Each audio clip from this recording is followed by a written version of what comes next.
All right, Keith is tracking our forecast. You can probably guess what we're going to talk about. The humidity that has certainly crept in. Although today, I'm guessing it sounds like it's going to be different. Tonight, we're not really going to get the cool off we've had on other warmer days this year. No, it's going to be pretty humid tonight. And Brian, I just want to check in with you because I know you don't like humidity. Today was okay?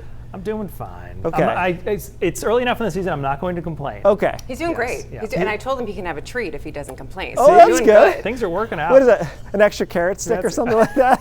Maybe 2 I've carrots. seen what he eats. All right, let's have a look at the radar. We had some showers pretty much all day, as Brian noted, though sticky, and that's something that we're going to notice overnight tonight, and temperatures really not going to fall all that much, staying in the 60s overnight. Cloud cover has been really thick, only done pretty well on the northwest side of the ridge line. That has to do with the fact that the low-level moisture is kind of banking up against the terrain and can't get over it. That's why we see that really distinct line right where the ridge line is.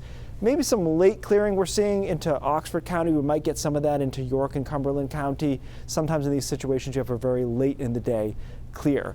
But otherwise, the story is that it's mild tonight. Temperatures in the mid-60s, and that has to do with the dew point. So there's a trick that you can do if you look at overnight lows. Usually you can have a pretty good idea how humid it is even during the day because elevated lows correspond to those higher dew points. And so that's the rest of this afternoon and into tonight. Tomorrow we start cloudy and foggy, but this time around we'll be able to burn that off, especially over the western half or so of the state. So by 2 or 3 in the afternoon from Augusta west, it looks like we'll be cleared out into the 80s, even some low 90s. Probably not going to get there over down East Maine as we're going to stay socked in most of the day.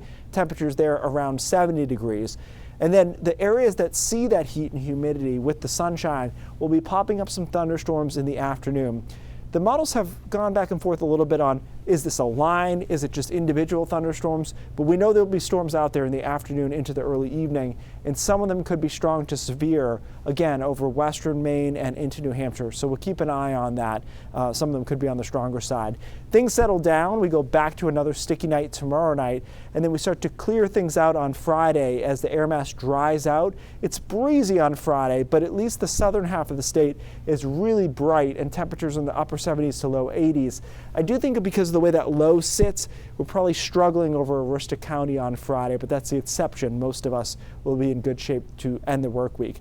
Saturday looks good, upper 70s to around 80 degrees with a mixture of sun and clouds. We still have a shower in the forecast on Sunday morning, but I'm optimistic that by Sunday afternoon we'll be in better shape with a mixture of sun and clouds. So the vast majority of the weekend is pretty nice.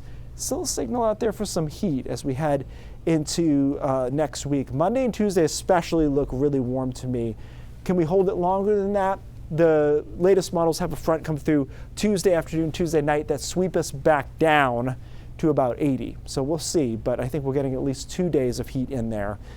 And those days could be in the mid-90s on Tuesday. It's certainly a possibility. Dew points, by the way, will be in the 70s, so that's why I have the oppressive flag in there. As I noted, that front, even if it comes back down south on us on Wednesday, it's still probably around 80 degrees. That's how warm that south side of that front is. So we'll keep an eye on just how hot that's likely to be. By the way, I just wanted to remind you, Drive for Kids is this Friday, Saturday, and Sunday at the Falmouth Country Club. For tickets, just go to drive4 with an E, kids.com, and proceeds will go to the Barbara Bush's Children's Hospital and the Dempsey Center. And for once, it's been a long time, guys, we actually have a completely nice Saturday. So good timing there. And even Sunday, we just have a scattered shower around. So a pretty good stretch going through there. Yeah, looking pretty nice. Nice weekend to be outside for all of us. Keith, thanks.